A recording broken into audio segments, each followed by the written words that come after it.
The way we came to find out that we weren't supposed to disturb the soil was actually when one of the plant foremans and an MOI police officer had commented that they couldn't understand why we scraped the foam off of the ground, and we all asked, what foam? And he said there was a thin layer of sealant over the fields where we slept and where the old, or where the new dump was, where we pushed everything to. And I said I was unaware of that, and then he said, well, thank God you haven't dug much deeper than that.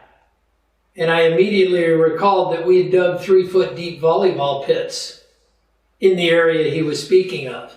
And I immediately went to the force security officer and deputy officer and explained to him that we had a problem. And you'll see I had given Mike, and I will send to you the photographs of these pits where we played volleyball in them. But evidently, they had buried everything from depleted uranium rounds. There was a battle fought in the first Gulf War near then, and the ground testing by the Army Environmental Team found 2 different types of uranium. They found strontium, they found valindium, and all of these are radioactive materials in the ground where we were playing volleyball. What's interesting, all of these chemicals that they found during their testing, there are 21 VOCs, and there are 15 or 16 of these SVOCs, which just means in the soil, but they're still volatile organic compounds.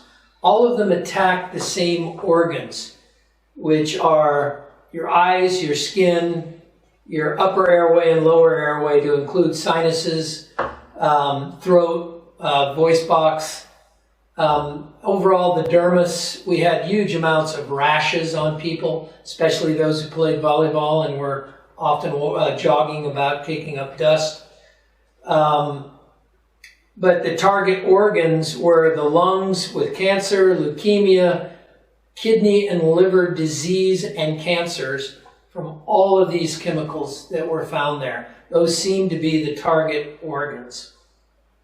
And we had dug into the ground and unleashed or opened Pandora's box, if you will. So when you opened Pandora's box, these site surveys were taken and showed all these chemicals, but that was not in the presence of digging. So you had one level that was already extremely high, but then you guys would have made it higher by digging in. Is that correct? Yes. They're soil samples, and that's very well documented. It was surface soil. What they were afraid of is what would blow up in the first few inches during our frequent windstorms that we had there. We always had a wind there because of the ocean and the desert, the diurnal wind. As the desert heated up, it blew inland. As the desert cooled down, it blew to the ocean. We were all very concerned about that upper crust, that sand and dirt, blowing around with all the contaminants. And digging deeper only made it worse. You guys had no knowledge of this when you dug, is that correct? No, we did not.